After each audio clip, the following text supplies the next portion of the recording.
последние десятилетия человечество сделало огромный скачок в исследовании духовного мира.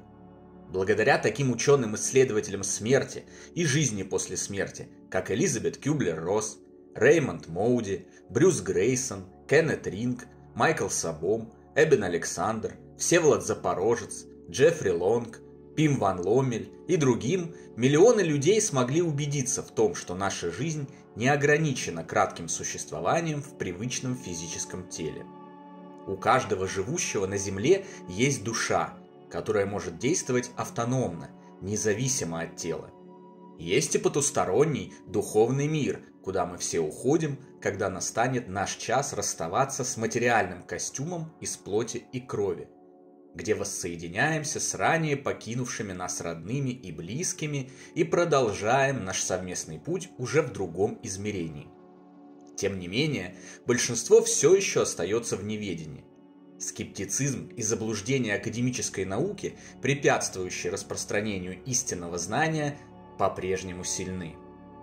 Людям нужны простые и понятные доказательства, которые можно увидеть своими глазами и легко понять. Большинство исследований проводятся в лечебных учреждениях и лабораториях с применением различной сложной и дорогостоящей техники. Для их проведения нужны база и специальные знания. Воспроизведение экспериментов в домашних условиях трудно и дорого или вовсе невозможно. Изучать тысячи литературных источников, поднимать знания древности и учиться гипнозу, осознанным сновидениям, искать и проверять медиумов и экстрасенсов, как это делал я, не у всех для этого есть силы, время и возможности. И тем не менее, каждый может лично, легко и просто убедиться в существовании души и потустороннего мира. Для этого вам не понадобится ничего, кроме мышления и логики. Самое главное доказательство существования души и потустороннего мира всегда с нами. И это наша совесть. Каждому знакома личность, живущая внутри нас и как будто отличающаяся от нас. Наш внутренний голос, который говорит днем и ночью. Который советует нам, как поступить в той или иной ситуации. Который осуждающе реагирует на любой наш недобрый поступок.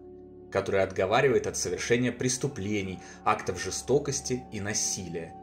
Это и есть совесть, голос нашей души. До сих пор никто не смог доказать, что этот внутренний голос – это голос нашего мозга. Есть множество догадок, теорий, трактовок и гипотез. Но ни один ученый, философ или врач так до сих пор не подтвердил доказательствами, что это, во многом отличающаяся от нашего привычного окружающим «я» личность, живущая в каждом из нас, порождение нашего материального мозга. Спросите любого преступника, от мелкого воришки до серийного убийцы. Все испытывают угрызение совести за совершенные преступления.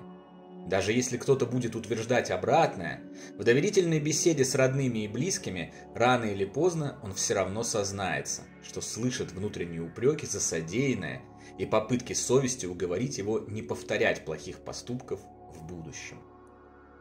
Почему совесть все время отговаривает от плохих поступков и осуждает за их свершение? Потому что это и есть наша истинная сущность. Это говорит душа, возможности и способности которой временно ограничены материальным мозгом и телом. Но она есть, она живая, она другая, она чище, она добрее, она гораздо лучше нас материальных, и она в нас. Она все время обращается к нам, находится с нами в диалоге и советует совершать только благие поступки, любить окружающих и не причинять им вреда.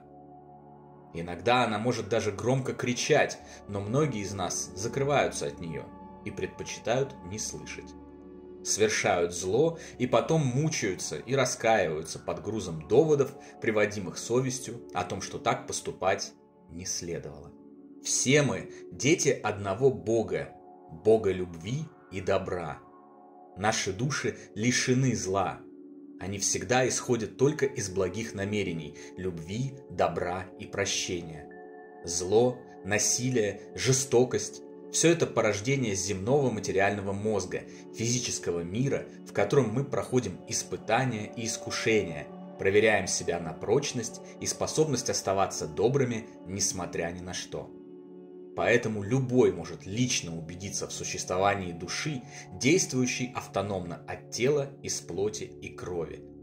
Любой может убедиться в существовании и потустороннего мира, нашего общего духовного дома, где все души собираются после завершения трудных командировок на Землю.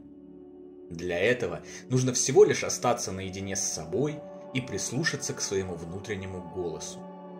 Вы поймете, что это голос вашей души, вечной и вечно доброй сущности, которая рождена, чтобы оставаться на пути света, любить, созидать и помогать всем живым существам на планете.